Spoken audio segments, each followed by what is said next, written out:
Yes, precisely what you just read. Earthlings, collectively known as humans, and composed of two species, Homo sapiens, Homo robot, both nicknamed Deathwalders and Troublemakers, awakened a biological killing machine, also known as prion, while exploring a starless moon. Wonderful, isn't it? No, it's not. Because, you see, prion was not something any human ever had to face during the millions of years they existed on Earth. They never had any wars against it, they never had legends about it, and they never had to fear it. The only thing a prion was to a human, until the very point they discovered their prison on that moon, was something to sometimes think about while studying other species' folklores.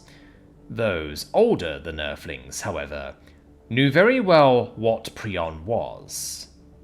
8 legs, 2 pairs of eyes, a tail split in half, with the ability to fly for short periods of time, and breathe under at least 1,500 different liquids, capable of shooting from a distance and manipulating objects with its claws, always working on packs. And they ran, never too fast, never too low, but they never got tired, ever.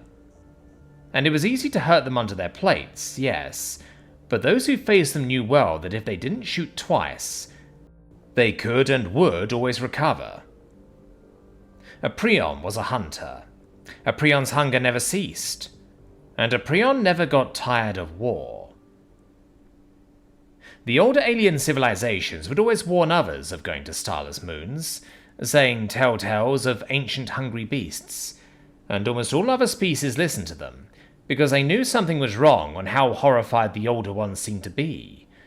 Except, of course, humans were stubborn, and they were the youngest ones out there, and much like children, they did not like being told no. So of course they went to explore starless moons. Of course they read and understood all the myths and legends. Of course they connected the dots and published papers confirming that, indeed, prions had existed, and of course they knew those killing machines had been manufactured to do nothing else but destruction. And of course they knew all of that and fucking did it anyway. Of course, of course, of course. And then, the night where it happened finally arrived because starless moons don't have days where things can exist. Humans were out there, mining for more fuel for their starships that seemed to work by duct tape and miracles, and they found a strange metallic door. They set some explosives to open it up, of course, and then noticed they were heading to a factory. Armed with nothing but each other, they explored the place and recognized the marks on the walls as being the writing of the Old Ones, and instead of just getting out of there and warning everyone of the danger they found, they just kept on exploring. The Deathwalders found rotten biological supplies, then realized the factory had turned into a prison, and then discovered the frozen bodies of strange creatures all lined up for a war that never came. They knew what these creatures were, because one of them called a human friend, who was a historian, and he confirmed what it was. The golden jewel of the Old Ones, one of the many things that killed them, along all the diseases and mass destruction machines, before being sealed away in one of the only places in the entire universe where they can never bring risk to another civilization again. Prions. Thousands of them, all perfectly maintained.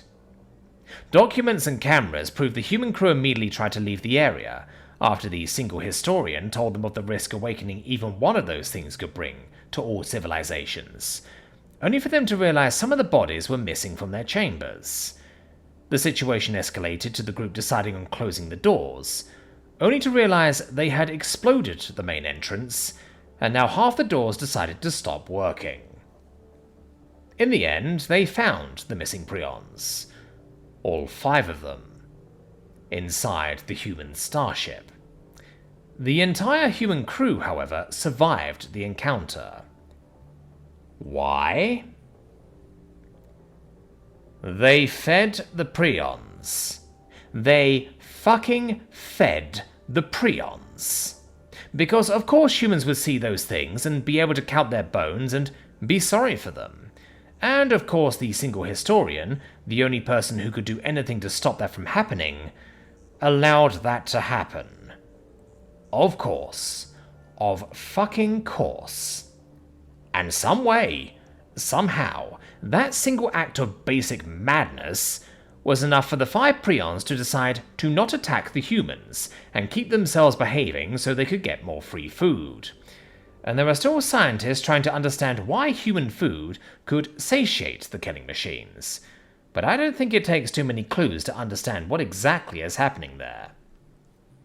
So the humans took the prions back to their dear Earth, and other humans saw those things and started studying them. And veterinarians and xenobiologists and volunteers, and hundreds of other types of humans came to help the poor little killing machines out. As the entire Galactic Council pledged for humans to kill every single one of them, before they became a problem for everyone. But did the humans listen? No, of course they didn't. And then the prions recovered, and had their bellies full of food, and their bodies were recovering from the possible years of starvation from accidentally breaking away from their ice beds.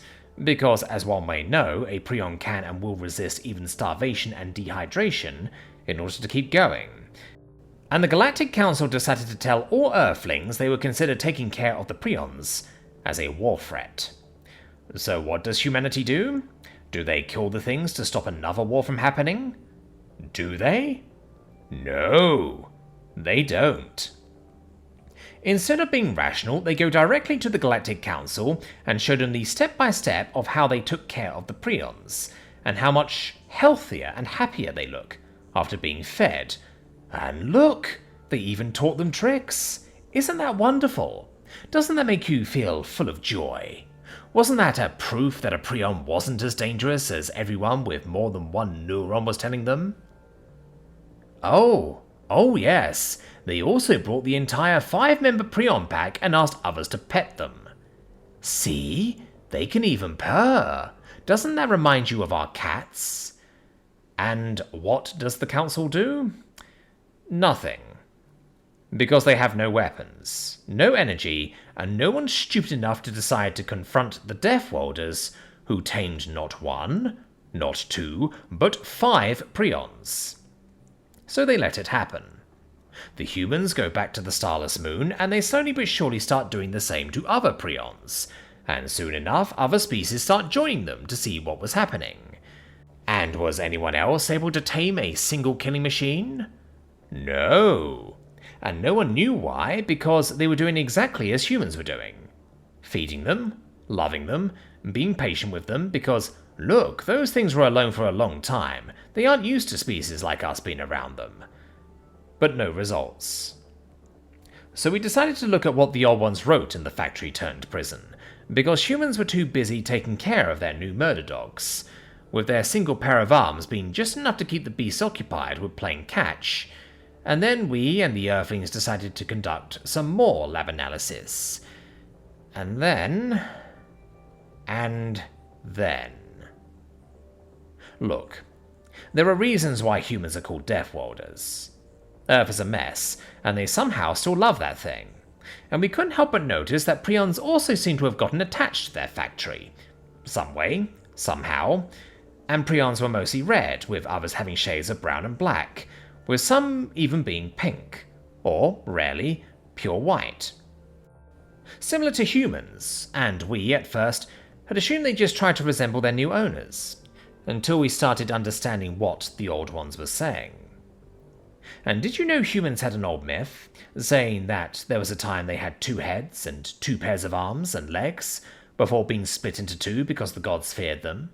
And did you know old ones used Deathworlds as prisons for their machines? How interesting. How ironic. Because no one would ever go to a place similar to that if they weren't a Deathworlder themselves. But how could any species survive such awful conditions? But humans did. They were the only ones able to do that in such a short period of time. And did you know that the old ones hated the prions, and how unpredictable they were? And did you know they made another version, only to hate it even more and send it to another prison planet? And did you know prions have 2 skulls inside their heads? Because, of course, humans always felt alone. And they always searched for something in the stars, trying to look for more life in this desolate universe. Only for us to label them death holders and troublemakers, and be angry at them for being so stupid all the time. And humans loved those jokes, so we kept making them, only for now to realize that what we found to be amusing and horrifying was the reason their creators tried to kill them. And humans love adding members to their packs, don't they? And they try to love so much, and we are always scared for and of them. And now they finally found someone who understood them, unlike us. So now we have 3 species of humans. Homo sapiens, the ones who first evolved and reached for the stars.